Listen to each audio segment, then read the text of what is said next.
Thanks a lot for joining us on Newsnight this evening. Thank you very much. Thanks for the invitation and good evening to you. I must go straight to the point. I think that South Africans are briefly, expressing a sigh of relief at the fact that e-toll debt has now been suspended.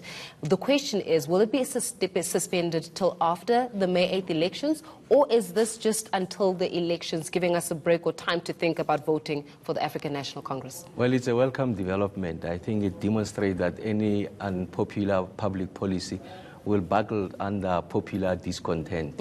And also that any public policy, its legitimacy derives from the material and substantive process that leads to its formulation. So Jose, what you're saying is that you listened to the people. So what you're ultimately saying is that you listened to what the people were saying, and as a result of having listened to the people, this is what has led to this kind of decision. Oh yes, I mean on the 2nd of November 2018, we're at the forefront of having galvanized civil society, the alliance partners and general members of the public went to the union building, submitted a memorandum listing a whole range of demands which have to do with the cost of living. Chief amongst those were the e-tolls. We called for the immediate scrapping of the e-tolls, and we called that in the interim period, whilst we are seeking for an enduring solution, we need to suspend. But why did it take you so long to listen to the people? Because right now it appears as though, and you'll correct me, but right now it appears as though you listened to the people just ahead of the elections. In other words, was it an element of listening to the people, or was it just being opportunistic to try to get the people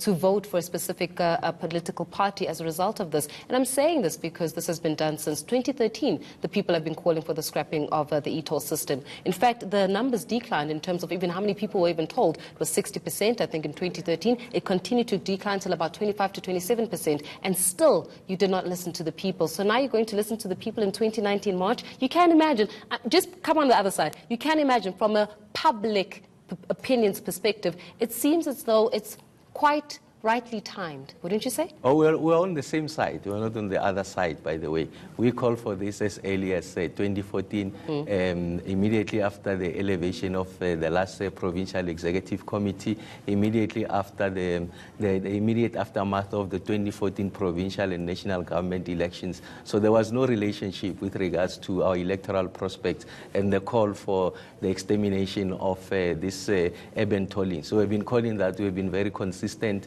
This program just culminated on the 2nd of November and said to the President that these are measures that we propose have to be instituted for us to ensure that we find an enduring solution to this. What is that enduring solution? Because from what I understand, I think it was even in March that the Transport Minister, Blade Nzimande, was actually articulating how they needed to reprioritize and be able to put money from the non-tolling network into the e-tolling network so that it can be sustained. And in terms of sustainability, so that some of the debt can be paid back to its investors. I think for about 5.7 billion rand was actually paid back and put into Sanral. And then they said that it is actually a much bigger debt that needs to be covered. Unfortunately, they needed to take the time out so they can pay back into investors. So what is this long-term solution? Because it seems as though right now money is being taken out of the non-tolling network to be put into the tolling network in itself. And that is costing, especially when it comes to infrastructure and roadworks, quite a lot of money and significant management issues. Oh, well, we have advanced a number of rational and plausible solutions with regards to urban tolling. Remember that we are not in principle opposed to tolling. The major trunk routes that connect major cities, for an example, Pretoria and Polokwane, the N1, the N3, Johannesburg, Bloemfontein, and also Cape Town, the N1. So we're not calling for the scraping of those. We are calling for urban tolling because urban tolling represents an arbitrary taxation. So in essence, you are taxing people for going through their daily activities, going to work, taking kids to school, doing shopping. So we need to do away with that. The second part that we are raising How are you going to ensure that it's also, when you're saying that we need to do away with that, which means that you want this to be completely scrapped, even after. So this statement that I was reading just prior to even having a conversation with you, saying that it's been suspended for now, surely then this is an opportunity for you to change that statement for me so that I have to stop saying it should be suspended and I start saying it has been scrapped. If you're saying you want this thing to go away, so maybe we should be changing the statement. In other words, it's not going to come back? Oh, that's our primary demand. Remember that from the ANC side and from the side of the people who are calling for a total scrapping of e-tolls. And we're saying that for as long as we have not found that enduring solution, you must suspend any legal action.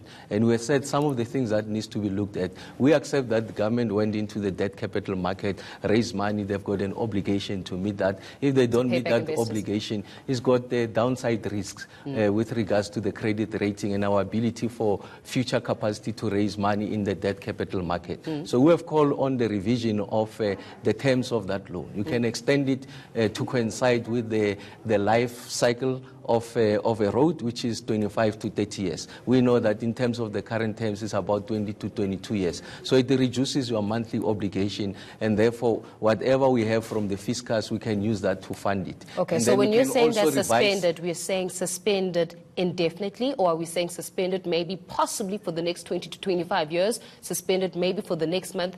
Give me a time at which it will be suspended until. Or is it suspended until we find a solution? Yes. Until when? Remember that I don't represent government, so government will make that articulation. We make representation to government, to the president and the various stakeholders. And the president, through the agency Sanral, will make policy pronouncements on that. All we are saying is that we want to do away with urban tolling. We You're propose. not giving me a suspension until when? No, suspension. No. Once you have scrapped it, so there's no need for suspension, so because it doesn't. Now. Yes, that's our ultimate demand, and we are confident that we are going to prevail. Government will listen. We are more than confident. We'll work out on the modalities with regards to a rational and plausible solution without undermining our ability to raise money in the debt capital market, and ensuring that South Africa remains an investment destination of choice. As you're saying that you're finally listening to the people. We have been consistently listening to the people. Khosenzi, thanks a lot for joining us this evening. They've got Khosenzi Ramakgopa, who's a member of the ANC Gauteng PEC. Obviously speaking about e-tolling, is it suspended, is it completely scrapped? They're calling it for the complete scrapping of the e-tolling system. Of course, as a Gauteng motorist, so one is to wait and see to ensure that that actually does come into fruition.